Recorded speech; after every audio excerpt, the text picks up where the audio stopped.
Welcome to the Landmark Sports Show Remix. with John and on this Friday, June 1st episode. Welcome to June. That's right, folks. Next week, last episode of the season. Episode 32. That's right. It's been a good run. Good run has, this season. Has been, but next year is going to be even better. That's right. And senior year, coming back strong. Year 3. That's right. We're going to see if we can break the 35 mark. That's right. But that's next year. Let's talk about right now, That's the right. present. We still got a lot of good sports action to talk about this year. That's right. Let's start it off with UFC Fight Night. Jimmie Rivera versus Marlon Moraes. My boy, Jimmy. John, he's your favorite fighter. What do you expect from Jimmie? Jimmy's got this one. I feel like Jimmy's coming into this fight strong. He hasn't fought in a little while, right? He's been off for a little while. Yeah. I'm thinking he's gonna really work his moves, and I'm saying TKO round 3. Wow, already giving away predictions. That's Wow. I'm feeling good about it. Feel great. All right. So, another thing, too, is that Jimmie Rivera is on a 20-fight winning streak. He's the most underrated bantamweight, I feel, in the UFC. Mm-hmm. He was supposed to fight Dominic Cruz back in December, but Cruz broke his arm. Right. And he's been on the and Jimmy's been on the sidelines since. But this is his first main event. And he's fighting a very tough Marlon Moraes.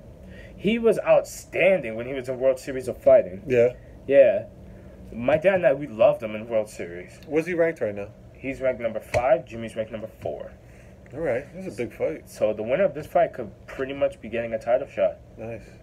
So I'm also going to go Jimmie Rivera. Yeah. I feel real confident in him. I like Marlon, but I'm just not too impressed with him since he first came to the UFC. And I'm going to say Jimmie Rivera. I don't see this going 5 rounds, so I'll go with John, too. I'll say 3rd round TKO. All right. There we go. A little bit of agreement. Yeah. Speaking of that, how did our picks work out last week, our UFC picks? So what did we... Oh, Darren Till and Stephen Thompson. So, John got Darren Till right. He beat Stephen Thompson by unanimous decision. Mm-hmm. Was a little bit of controversy because I feel Stephen Thompson did more work. I didn't watch the fight on that day, but I watched the fight a couple days ago. Mm-hmm.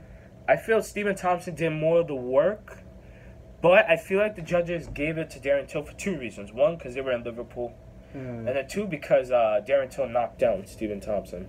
Okay. Well, I'll take it. I'll take it however I can get it. The judges feel like that was it. Feel good about it. Yeah. And then Gegard Mousasi, he finished Rafael Carvalho in the first round TKO. And that was what I picked too, right? So it's 2 for 2? Yeah. To become the new Bellator middleweight champion of the world. Nice. I'm real happy for Gegard Mousasi. One of my favorites. Yeah, that's good for him. That's awesome. So now he's called out Bellator welterweight champion Rory McDonald. That will be an outstanding fight. Yeah? That would be outstanding. Who would have to go up in weight? I don't know, actually. I think Rory might have to go up or something like that. Okay. Yeah. Stay tuned for that. But Gegard Mousasi's got to watch out because King Mo, Muhammad Lawal, is coming down to middleweight. Ooh. And the last time these two fought was in Strikeforce back in, I think, 2010. Mm-hmm. King Mo got the unanimous decision victory over Mousasi. Oh boy. Better watch out. Yep. All right. I think that does it for UFC. Yeah, just good luck tonight, Jimmy. We're Jimmy. rooting for you. We know you work hard, and you're the only UFC guy that gave his personal attention, personal time to a high school guy getting his start in media. So, we're always rooting for Jimmy. He's a good guy. Definitely, and he's going to be bantamweight champion. That's right. Either at the end of this year or early next year, he's winning that title. We both believe that. Yeah. I know he's going to win it. All right. MLB. That's right. How the Yanks looking? Yankees and Phillies are rolling. They look good, right, Jim? Yeah, Phillies, they've probably been about 500 since last time we had a show, but good win last night. Aaron Nola is looking really good, looking like a potential Cy Young candidate. Arrieta's been solid, so they're good. I mean, like I said, they're playing about 500 ball over the last week, but they're still right there. 1.5 games out of first. They're only one game behind. One out of first now? Yeah, I checked this morning. They're only one game behind. Okay, yeah, they're right there. All right, the Yankees. Oh my God! Why couldn't we have like 10 Luis Severinos? Yeah, he's just pitching great. Oh my God! Freaking Wednesday. You know how many strikeouts he had? How many? 11. Wow. And he played 7 innings. And he got us the victory over the Astros. Very impressive. Astros are a good team, too. That's a big win. We got revenge. We've beaten them twice. 2 seasons to nothing. Yankees are rolling. We're only 1.5 games behind first place. We're behind Boston, but we'll get back up there. Yeah, they're playing good ball. Yeah. But they took out Ronald Torreyes. What happened? They sent him down? Yeah, they sent him down to make room for Greg Bird. Oh, that's right. You liked him, right, Torreyes? Torreyes, whenever he's at bat, he's amazing. Well, he's young, right? They'll bring him back up. Yeah, they're definitely going to put him back up. All right. Well, it's kind of like people say you start looking at the standings in baseball after Memorial Day. So we're there, right? So we're 2 months in, which is, I guess, like a third of the way through the season for the most part. Yeah. So things are starting to be a little more real. So I think the Yankees and Phillies are both for real. And, we could be heading towards some fun times in September. Right. If Gleyber Torres keeps us up. Gleyber Torres, man, outstanding player. He's a number 1 prospect, but nobody expected to do what he's doing. Yeah. Nobody. He's ripping it up. Yeah. Oh, my God. All right. On to a topic that I was not looking forward to. No. NBA Finals. So, our hopes of Boston and Houston playing in the finals will probably have to come next year. Because guess who made it to the finals? Oh, no. I've never seen this before. Cleveland Cavaliers versus Golden State Warriors. 4th year in a row. Yeah, I have no interest. Yeah, me either. I didn't watch the game last night. I mean, I guess it was kind of interesting last night, the overtime and J.R. Smith's crazy play. But, no, I'm not super interested either. Other than, I'm not a LeBron fan, but I do kind of marvel at how dominant he is. He's really like. So last night they push it to overtime. He wins Game 7 in Boston, and he's got no help on that team. Like he's got nobody's helping him. So I'm not a big LeBron fan, but I do think what he does is very impressive. I mean, yesterday he had 51 points. He scored 51 last night. I didn't watch the game either, but everybody was telling me he scored 51. Wow. Yeah, he's ridiculous. But, I agree with you. It's time for something a little new. But I think we'll see it next year. I think he's gonna leave the Cavs, so he'll be on a new team. Yeah. I think Boston will make it next year, but to be honest, James Harden, he just does not do good in West Finals. Nah, he needs to step up in those situations. He really does. I mean, it's just embarrassing. Because Houston had that series. Yeah, they could. There's no reason to lose, at home in Game 7. Exactly. Oh well. And they missed. Did you see the stat? They missed 27 straight 3-pointers. Yeah, that's crazy. If you put you and me out there, we wouldn't miss 27 straight 3-pointers. Exactly. We would actually help. Yeah. We would have made like half of them. Yeah.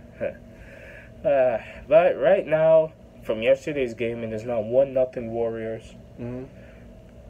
I expect the Warriors to take it. Me too. This was their shot. This was Cleveland's shot to try to get them down 1-0. Warriors probably going to roll now. I'm going to say, a lot of people are saying 4-0. A lot of people think Warriors are going to win all 4 games. I'll go 4-0 at this point.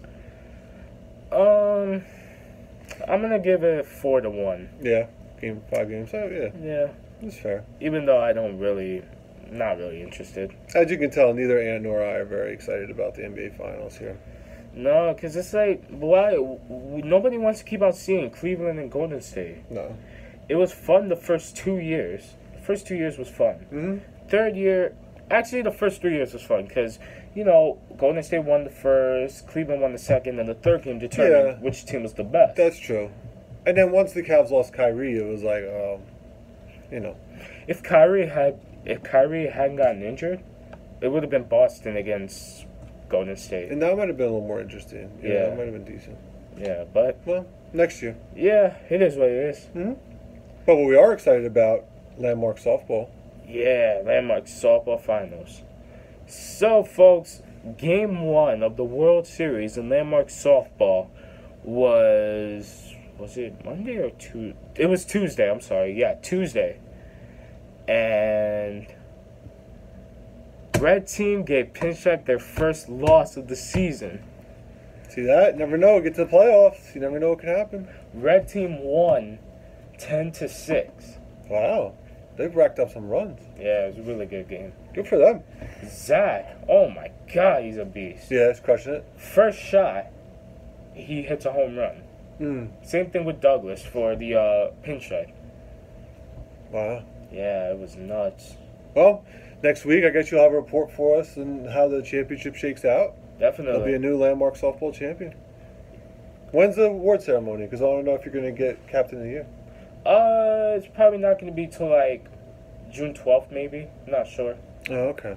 Yeah. So, you guys will have to tune in our first show in September to find out if Ant got Captain of the Year. Definitely. Unless maybe you do a little summer special for us like you did last year. We'll see. We'll see. See. But we got a lot to talk about next week. Ooh, next week, yeah, we got a big show. And get into a little World Cup. I can't wait for the World Cup. Yeah, me too. I'm getting excited. June 14th. And then we've got a lot of UFC title fights that we need to pick, that we need to predict. Yep. The ones that we need to predict are Stipe Miocic against Daniel Cormier, Max Holloway versus Brian Ortega, and then the rematch between TJ Dillashaw and Cody Garbrandt. Oh, man. It's going to be a good summer for UFC. Definitely. I can't wait. So stay tuned for that. Definitely. Make sure you look us up next week. Does that wrap us up for this week? That does. John, close us out. All right. Look for us next week. Probably coming to you next Wednesday. A little bit of a scheduling change. We bounce around a bit, but we'll be coming to you next week, and we're going to have a mega show, lot to cover, and stay tuned. Have a great weekend. Have a good weekend.